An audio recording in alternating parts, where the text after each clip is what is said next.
All right, Darryl Harper. I think a lot of people recognize you from a lot of the stuff that you did for the Makaveli album with Tupac, as well as a lot of the stuff that came out after his passing on Until the End of Time and Better Days. I know you've been up at the courthouse for the jury selection and everything going on with the Tupac trial. Can you tell me some of the takeaways that you've had from what you've witnessed so far, and anything you could tell us about the jury that's now set to judge this case? Wow. The jury, it was a pool of about 50 something people, and they finally got the 12 and the alternates. It's made up of uh, all Europeans and one black, Mm, and the uh, the thing went relatively kind of fast. It really did. The lady is very, very efficient. The judge, she's like a no nonsense kind of judge. Throughout these last few days, she's been really on point with everything. So um, it's not really much to tell. It's been a real tedious kind of process thus far. It's been um, picking the jurors. A series of questions, the same repeated questions, basically over and over from the Well, from can the. you tell us some of the questions, Daryl? Oh well, one I'll give you one that has repeated with everybody. Okay, with everyone is something to do. How do you feel about gang members? That's one. After they ask a series of questions, they always, even if a couple of the questions are a little bit different, they always arrive at how do you feel if you hear the word gangbanger or gang activity, mm, gang leaders, stuff like that. And then they'll say something like, we're not saying you're going to, or we're saying whatever, but how do you feel about it? Does it automatically make you feel like anybody who's doing gang stuff is automatically a bad person? Do you have any distaste when you hear about what gang members really do? Does that How does that strike you? mm. And do you believe um, that a person is automatically bad if someone told you that they were affiliated with a gang or gang members? Then have you ever been attacked by a gang member or Interesting. any of your family have they been like they had anything to do with a gang member? Yeah. Did they Do ask you have anything about Tupac? Like, oh, are you familiar with his music or anything, or no? They haven't asked that. Okay. They asked yeah, they alluded to how do you feel about well no they have. You know what, let me correct that because they've had quite a few people where they asked them how do you feel about Tupac's music. So far from the people they selected, every one of them swears that's not my kind of music. I like country and western. I Mm, like this and this. And I've heard about it, or they asked them back in the days when they was on the TV every day about the Tupac thing. Oh yeah, but I changed the channel. It's nothing that I'm really particularly interested in. I don't listen to that kind of music. Or my one of my relatives does music, but they don't do that genre of music. My husband plays guitar, but it's country and western, that kind of thing. yeah. So it's never been like they had one sister yesterday that came on there and she said, yeah, well, that's from my era, Biggie and so. She seemed like she was trying hard to get on the jury. Like, yeah, because I know, and like she had big Tupac albums and everything. And they didn't pick her. They didn't pick her. Yeah. Yeah. She seemed like she was a fan. Oh, that's my era, and oh yeah, I knew it. And then she watched several documentaries and Oh, okay. shows. Yeah, so that was like, yeah, Yeah. Have you seen a lot of people up there at the courthouse while you've been up there, whether it's members of Tupac's family or people that you remember from the death row days and stuff like that? Before you answer that question, Daryl, before Yeah. you answer that question, I want to talk more about the jury. Uh, so the makeup is it? I know you said the race. I want to know, was there a lot of females, a lot of males? The black guy that or the black person that you said, was that a male or a I was female? trying to pay attention when they came out. Okay, I was doing an interview in the hallway when they selected the very ones because I had just left out of the courtroom, and that's why I said it was a quick process. I had just walked out by the elevators, and all of a sudden here comes a swarm of people. They had already picked. Now one girl may be Asian. The way I look at it, you might have to. I couldn't tell, but she appeared like she was Asian. But most of them were women. It looks like to me. Um, yeah, that's about the most I could tell you. But from the selection, I listened to all of them being questioned. From the selection, they all swore, "I don't listen to that kind of music. We don't have that in our home. We don't play that, and I don't really feel any other way about it. Even when it was on TV every day, we'd see something, we'd change it. They weren't interested in. Well, that's what their story was. We don't listen to that. You know, so Okay, you can go ahead and ask John question now. Okay. Oh yeah, I was just asking about who you've seen up there as far as family members of Tupac's or just people you remember from the music days. okay. No one from the music days. They were a couple of Tupac's family members that were there that recognized me, and we met on the first day. Uh, and the first day that I was there, which was the second day of the trial, I was flying the day of the first day. So when I got there the second day, we met in the hallway with his two cousins and their wives. And now, if for anybody else, any other producers or any other people that I would recognize from Death Row or from that era, there were none. However, I did talk to Meech, the one that was famous for the song "Toss It Up." Matter of fact, it was his son that played on All Eyes on Me, the Tupac role. And I talked to him, and he was going to meet me up there a couple of days. And at one time, it seemed like he had a parking problem, but he did say he would pull up on me out there on one day. And then the other days, I don't know what took place. I didn't ever hear from him again. But uh, yeah, there's no other people that I saw. One girl who uh, who associates herself with death row stuff introduced herself to me, SKG, and I wasn't familiar with her, but she said, "I'm a death row artist, and I'm here covering the trial." And she had a young man with her. "Can my friend take a picture with you?" Some guy.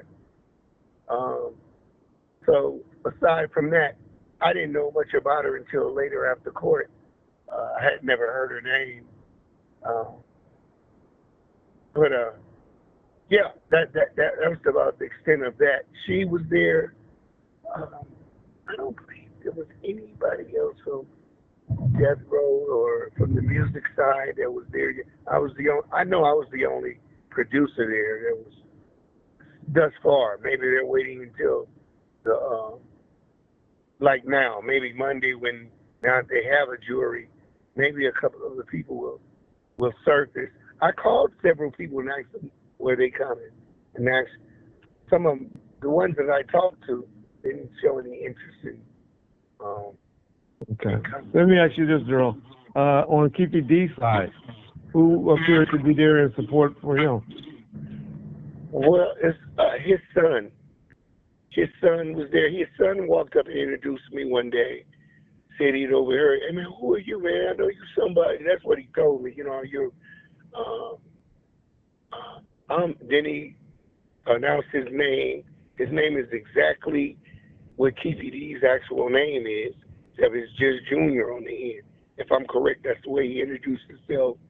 He said, yeah, that's my dad, and I'm whatever, and extended his hand, and we shook hands. And um, a couple of times, I got to say, while he was there doing the proceedings, he broke out crying.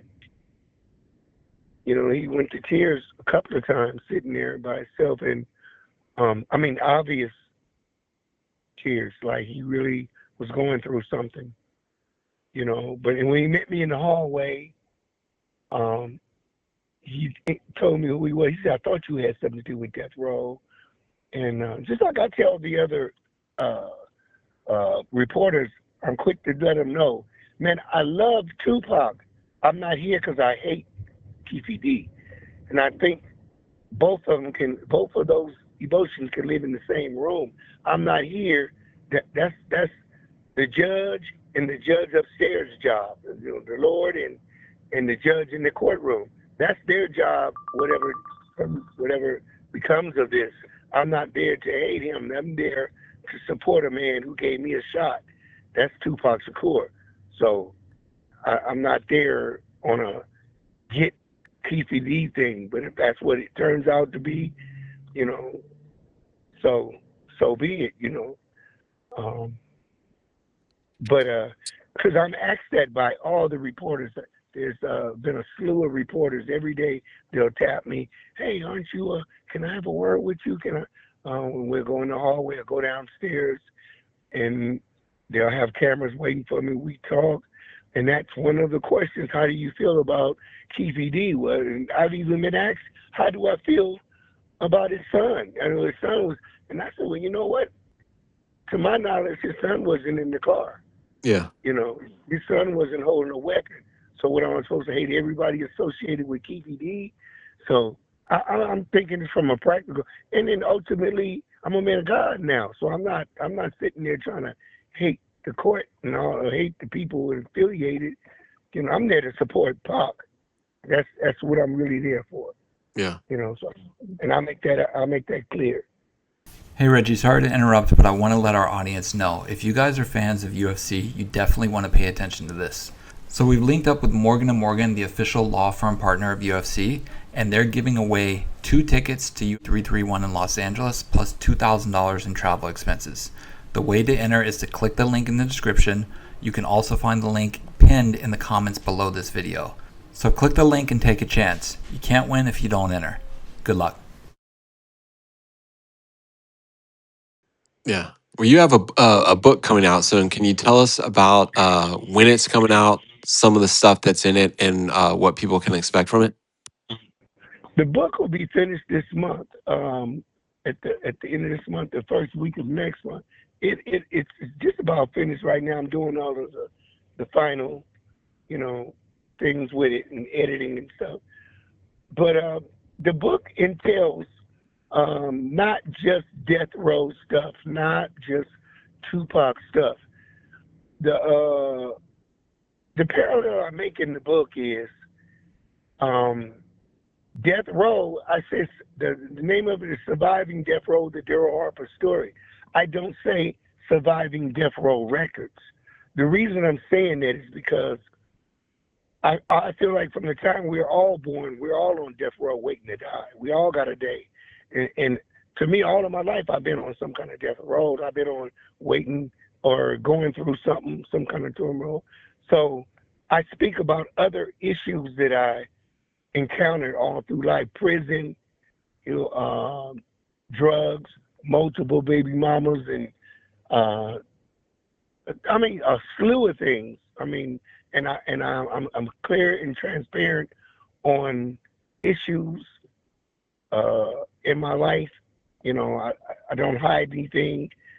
Um, so it's surviving death row, and then of course a lot of it is a lot of it includes my life on death row records also. You know, the Tupac, the Snoop, the Hammer, the Snick Shug, the quick, definitely hurt him bad, Tyrone. That's everything that I announce or everything I'm talking about. I'm also speaking when it comes to the entertainment thing. I'm also speaking for Tyrone. We both encountered a lot of the same things at the label, so a lot of similar things, So Well, I'd like to know, and you can tell Tyrone, I guess he was wrong when he hollered that bullshit at the end of our interview, talking about Tupac's alive. he said Tupac's alive. Yeah, that idiot. I ain't liked him since then. Oh wow! Yeah. But anyway, There are some people in Burt Park swore to me that he's in Cuba or whatever like that. I mean, they swore they had facts and everything. So yeah, but I've heard all kind of theories and different stuff. I don't let that. I don't mean, put you've been on me. You've been on me over 30 years. 30 years, girl. You know I always talk shit. Yeah. So, yeah, but I haven't actually. To be honest, I am concerned about Tyrone. At one point, he kept calling me or getting back at me, and then he called me one time and sent me a picture of some check stubs and I guess something that came through or whatever like that. And after that, I haven't heard from him in over, I guess, going on 2 years now, a year and a half, 2 years. I just didn't hear about him anymore. We were supposed to hook up. Remember they had that museum downtown, Wake Me When I'm Free? Yeah. Well, he actually visited that museum the day before I visited. And they said, oh, the other guy from Makaveli was here yesterday. And I had just missed him by a day. But aside from that, I haven't. We were talking on the phone a few times, like we're going to hook up soon and talking over old times, even bringing up, like his woman, from back then, because I knew his woman. But but it's been like over a year where I haven't heard a peep of him, and I'm wondering if he's okay. Really, to be honest, because he hasn't responded to anything. I don't even see any social media with him, so I am concerned about my friend. Well, shout out. Yeah. Well, we appreciate your insight, Darryl, and I know you're probably gonna go back. You're not gonna be there for trial next week, but if you elect to go back or any days towards the end of the trial, please check in with us, and we'll be glad to have you. I'm going back. I'm going to go straight out some other things in Georgia and come back.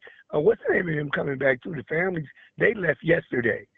So, was it today? I think today was the day they didn't show up. So their last day was yesterday. And then they'll be back. So, yeah. So I'll tap in with you, man, let you know whatever details I know. I'm going to tap in with you, Reggie. Appreciate you. Darryl Harper, the producer of one of my favorite songs, White Man's World. Ha! Shout out. Yes, sir. All right. Enjoy your evening. All right. Thank you.